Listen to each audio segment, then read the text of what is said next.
Lengo kubwa la mradi huu kama SNV ilikuwa kwamba kuweza kurejesha ule uoto wa asili, lakini pia kulinda vile viumbe hai, na kulikuwa kuna athari kubwa sana, hasa kwa sababu kuna mto ambao ulikuwa umejitenga kutoka kwenye njia yake ya asili, na hii ilileta pia athari kubwa hasa kwenye jamii, lakini pia kwa viumbe hai wanaoishi kwenye mito, lakini pia kwenye mbuga ya Katavi. Na kama sisi wadau wa maendeleo, lengo letu pia ni kuisaidia serikali, na tunapoisaidia serikali tunatatua matatizo kwenye jamii, tunakuwa pia tuna furaha kwamba tumeweza kutekeleza majukumu ya asasi zisizo za serikali. Na ndipo sasa tuliamua kufanya urejeshaji wa mto Katuma eneo la Isanzule hapa kijiji cha Mnyagala, ambako mto ulikuwa umeacha njia na kwenda kwenye maeneo ya wakulima, na ulipoacha njia takribani 60% ya maji yalikuwa inaenda kwenye maeneo ya wakulima, na utaona kwamba 40% ya maji ndio ilikuwa inapita, ambayo ndio yanaenda mpaka kwenye mbuga ya Katavi. Kwa hivyo sasa kuamua kuweza kurejesha mto kwenye njia yake ya asili ni kwamba tunarejesha kwanza uhai wa mto, tunarejesha uhai wa viumbe hai, lakini pia tunatatua matatizo ya wakulima ambao walikuwa wanateseka kwa ajili ya maji ambao walikuwa hayahitaji, kwa sababu ni 60% ya maji ni maji mengi sana. Kwa hivyo walikuwa hawawezi pia kulima. Kwa hiyo sasa tunatatua hilo tatizo na kupeleka pia maji kwenye mbuga ya Katavi, ambako mkiangalia kama sasa hivi kuna viboko wengi sana na mamba ambao wanakosa maji, na shida ni kwamba maji mengi yalikuwa yanapotea. Kwa hiyo kama SNV tunaamua sasa kurejesha hii mto, na tunajua kwamba tutapata faida nyingi sana kurejesha uhai wa viumbe wa kwenye mto, lakini hasa kuweza kuokoa wale viboko na mamba kwenye mbuga yetu ya Katavi. Na mwaka jana tumehangaika sana kuja hapa, lakini hatimaye mvumilivu hula mbivu. Hatimaye lengo letu tulikuwa tunapigania limekamilika.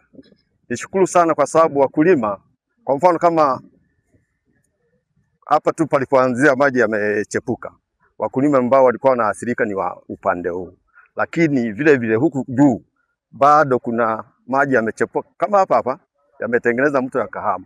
Yanapotengeneza mto unahama asili yake, manake wakulima mashamba yao yanakatwa, mashamba yao yanakutwa na mafuriko.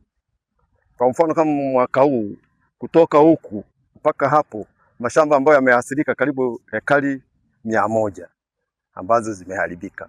Ingawaje wakulima wa hapa wapo ambao wamekopa benki wana bima, sijui kama watafanikiwa. Lakini mimi nishukuru sana, nizidi kushukuru, na kama waliopita wenzangu wameomba kama ni muda na ushirikiano tutawapa. Mtuongezee muda hata mabonde ambayo yako huku juu tuweze kuyaziba kwa kushirikiana, tutafurahi sana. Kutokana na mafuriko tulikuwa tunapata magunia 500, kwa sasa hivi tumepata magunia 200 kwa sababu ya maji mengi gani. Ilikuwa gharama kubwa, lakini mafanikio yake tukapata madogo. Kwa kuwa mto huu unazungumzia, na washukuru sana kwa kutuletea kitendea kazi kizuri. Tunapigana hili na hili hatupati. Kwanza tulipigana kwa kuchimba kwa Kisukuu, na maji yalikuwa yanapita. Mimi nilikuwa nalia kabisa kwamba hapa nitafanyaje? Watoto wangu watakula wapi? Familia yangu nitaendeshaje? Na siku hizi ni kisomo, nitasomeshaje watoto? Kazi yangu moja mimi, uwezo wangu ni kulima tu na kufuga. Mwaka huu nimepigwa hasara ya karibu 30. Nimeenda na maji.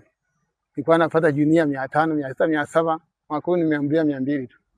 Zingine zimepigwa na maji zote. Kwa baada ya kuona hiki kitendo nishukuru sana, mpaka nikatoa na zawadi nilionao. Na mimi sina gari, sina cha kuwapi, kwa nalima na kufuga. Ndio maana nimetoa mbuzi.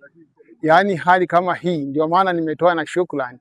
Sitapata hasara kweli kwa hali, kwa sababu hili limtalo linakumba eka 50. Kwa hiyo kwa mwaka huu eka 50 lazima nipate gunia 600, 700 kama vile hali ya mwanzo. Kama ombi hili tumekuwa tukipenya kwa muda mwingi sana kwa ajili ya kupata ufadhili kwa ajili ya kutusaidia mahali hapa. Hii sehemu ndugu mkurugenzi, unavyoiangalia, maanake mto wa asili ni huu hapa. Maanake hapa ilikuwa inatokea bonde. Kwa hiyo kitendo cha kutengeneza bonde hapa ni kitendo cha kuiweka hii mbuga inakuwa iko juu. Maanake tutakuwa tumepoteza mbuga zote zilizoko hapa. Baada ya maombi ya muda mrefu, hatimaye SNV wakaweza kutupokea na kuweza kutusaidia katika mazingira haya. Hatimaye tunaweza kufikia hili bonde. Kufanya hivi, kufikia hili bonde, tunakuwa tumeshaokoa mbuga hii hapa, inakuwa iko vizuri kwa ajili ya kuendelea na shughuli zake za kilimo. Tunashukuru sana kwa ajili ya ufadhili ambao umeweza kutusaidia, lakini vile vile naweza kutanguliza shukrani kwa watu wa bonde ambao wanapigana kwa usiku na mchana kuulinda mto na kuweza kufanya ukae katika mazingira ya rudi kwenye asili yake. Shughuli ni nyingi ambazo zinafanyika. Awali kulikuwa hamna vitendo kama hivi kwa sababu ukingwaji wa miti ulikuwa mwingi sana. Kwa hiyo mazingira yalikuwa yako salama. Watu walivyo kuongezeka, miti inakosekana, mvua zinakuwa nyingi, kwa hiyo inakuwa maji yanakuwa mwingi, yanafanyaje? Yanapita. Baada ya kufanya hapa, tumeweza kuokoa na mmeweza kutusaidia sana. Lakini vile vile tunatanguliza kwa mwenyekiti wa mita 60 alivyoongea kwamba eneo kama hili kwa huu ukanda wa mto Katuma ambao unapeleka maji ziwa Rukwa kuna mengi sana. Kwa hiyo tungeomba muweze kutusaidia tena ili tuweze kufanikisha kuokoa hii hali ya mbuga tuliona.